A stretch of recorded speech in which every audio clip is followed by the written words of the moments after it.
Good afternoon, everybody. I'm very honored to be here to say a few brief words in honor of this occasion. I'm from Baltimore, so please don't hold it against me. It was a very close game last week, and there's always next year. Conversely, it worked out there. Firstly, I wanted to thank my mother for all the efforts that she did in acquiring the Sefer Torah. I know it took a lot of time, a lot of effort, and she really put the time in, and we can see what the payros are, what the fruits are. And my study partner and I decided to learn the laws of writing a Sefer Torah a few months ago, just in honor of this occasion. And when we started learning those laws, one of the first things that it discussed is that it's such a special mitzvah, such a special commandment of acquiring a Sefer Torah. All the toil involved with hiring the scribe and getting the scrolls and all the different things that we see today, it really shows that my mother would have the same Mesiras Nefesh, the same sacrifice to go out to the desert, just like the Jews did, to Mount Sinai, to receive the Torah. So my bracha to her is that she should continue to have health and long life and receive nachas from her children and grandchildren. I also want to thank Rabbi Chaim and his wife. I got a chance to meet him on the phone and in person, and very impressed with all the work that I heard about him and met him in person, and really appreciate all that he did to make this happen today. And just the main thought that comes to mind today is that we're really embarking on a journey, taking us back 3,000 years ago when our ancestors stood at Mount Sinai to receive the Torah. One of the commentators says that when we write a Torah, it's like we're reliving that event that took place 3,000 years ago. And our nation is unique that God revealed himself to 3 million people. Our great-great-great-great-grandfathers were there. It wasn't to one person, it was to our great-great-great-grandfathers, and they passed that tradition down. And it's the same Torah that Moses received. It's the same Torah that we have today. And we're going forward with it as well to our children and their future. And it's such a special event that we're able to connect to the past and move ahead to the future.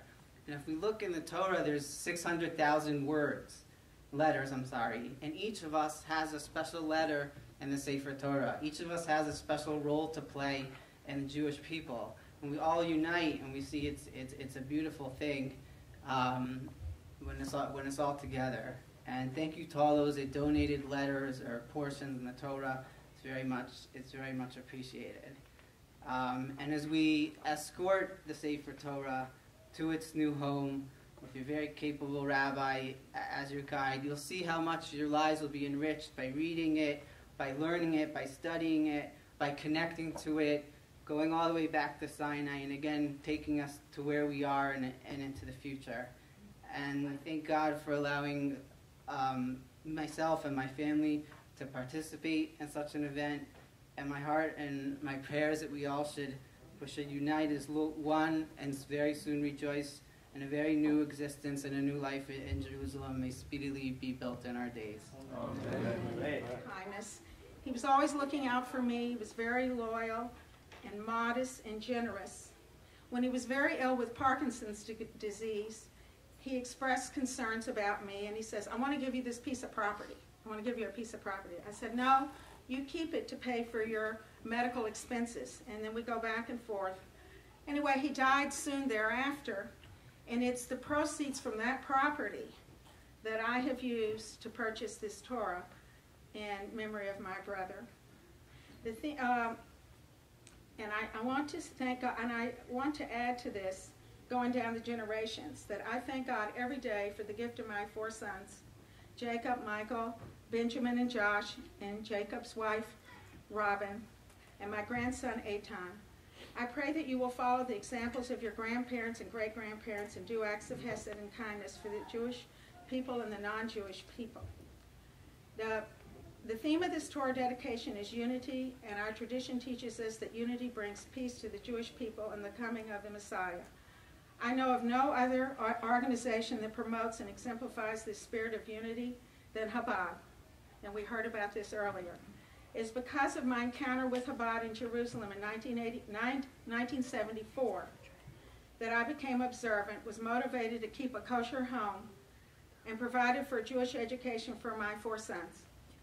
Rabbi Chaim and Chani Lazaroff lived these ideals of unity and loving one's fellow Jews. Maimonides writes that the only way to draw people close is through love, and that is how God relates to us, and that is how he wants us to relate to others. In great appreciation for your generous acts of kindness to the Houston Jewish community, it is our, and my family and I, our pleasure, our honor to donate the Shmuel Goldberg Unity Torah to Chabad of Uptown.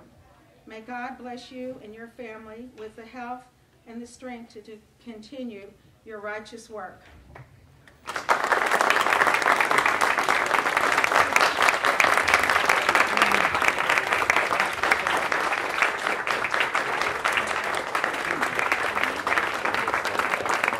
Thank you, Anne, for the wonderful words and for everything. That the whole Torah